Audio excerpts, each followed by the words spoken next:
माँ वाह बेटा वाह, दिल लगा चुड़ैल से तो परी भी क्या चीज है। ये कहावत चरितार्थ कर दी तुमने। एक से बढ़कर एक अच्छे रिश्ते ठुकराकर तुमने उसे पसंद किया। याद रख, बिन सास वाले ससुराल में दामाद की कोई पूछ नहीं होती। माँ, इसका दूसरा पक्ष भी देखो। बिन माँ की बच्ची है, तुम माँ बन जाना और वह बेटी बन जाएगी। मुझे ना पढ़ाओ ये प्रेम का पाठ, तुम्हारी पसंद है तो तुम ही संभालना, उन्होंने कहा। समीर ने सोचा कि माँ यूं ही गुस्से में कह रही है, साथ रहते हुए नीरू के प्रति स्नेह जरूर उमड़ेगा। पंडित जी ने विवाह की तिथि निकाली और नियत समय पर सब संपन्न हो गया। नीरू भाई बहनों में सबसे छोटी थी। उसके पग फेरे तक बहनें रुकी। उसके बाद ना ही किसी ने बुलाया और ना ही वह गई। समीर के मुंह से उसके हंसते खेलते परिवार की इतनी चर्चाएं सुनी थी कि विदाई पर एक बूंद आंसू न गिरे थे। उसने हमेशा से ऐसे ही खुशहाल परिवार के सपने देखे थे। अब वही सपना सच होने जा रहा था। उसे अपना परिवार मिल रहा था। यह सोचकर बेहद प्रसन्न थी।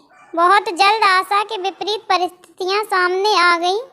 समीर के सामने खुशनुमा माहौल रहता, पर उसके ऑफिस जाते ही एक एक पल काटना मुश्किल हो जाता। बस काम की बातें होती। सारी दोपहर अकेले बैठे बिताती। एक करवाहट की दीवार थी जो सुभद्रा जी और नीरू के बीच बनी हुई थी। मुँह खोलती तो बस विरोध जताने के लिए, भले ही मुद्दे अलग अलग होते। कभी प्रेम विवाह की बुराइयां, तो कभी कुकिंग के तरीकों पर उपदेश, तो कभी मायके वालों की बेरुखी की चर्चा। मतलब साफ था कि इस रिश्ते को उन्होंने मन से स्वीकार न किया था। उसने एक दो बार समीर से इस बारे में कहा भी, पर वह टाल गया। वह भी क्या करता। इस शादी के लिए घर वालों को मनाने में ही उसकी सारी ऊर्जा निकल गई थी।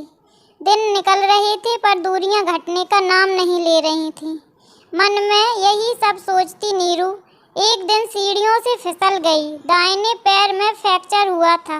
डॉक्टरों ने 3 हफ्ते के लिए प्लास्टर चढ़ा दिया था।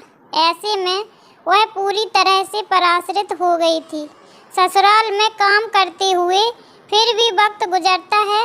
अब मरीज बनने के बाद उसे दिन पहाड़ से लगने लगे थे। ऊपर से जब तब रिश्तेदारों के फ़ोन आते रहते। सासू माँ के मायके वाले भी ऊट पटांग सलाह दिया करते। आज भी उनका मायका आबाद था। उनकी ओर से हर तीज त्योहार में बुलावा आ जाता। एक दिन सुभद्रा जी की माँ ने यह तक कह दिया कि नीरू को मायके भेज दो। अब क्या बुढ़ापे में बहू की सेवा करोगी। उनके लिए बड़ी दुविधा की घड़ी थी। एक और जहां बहू के सामने से गृहस्थी से छुट्टी मिलनी चाहिए थी, वहीं जिम्मेदारियां बढ़ गई थीं। उन्हें फैसला लेना था, अपना मायका या बहू का मायका। बहू की भोली सूरत आंखों से नाच गई।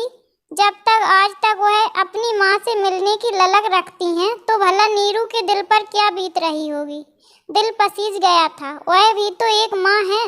उनकी बहू को माँ चाहिए, सास नहीं। आखिरकार उनके अंदर की सास को हराकर माँ की ममता जीत गई थी। अपनी माँ को फ़ोन मिलाया और कहा, ये मेरी बहू का मायका है, अब यहीं आराम करेगी।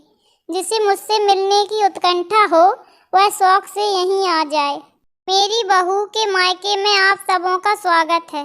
उनके मुँह से यह सुनकर नीरू की आंखें भर आईं।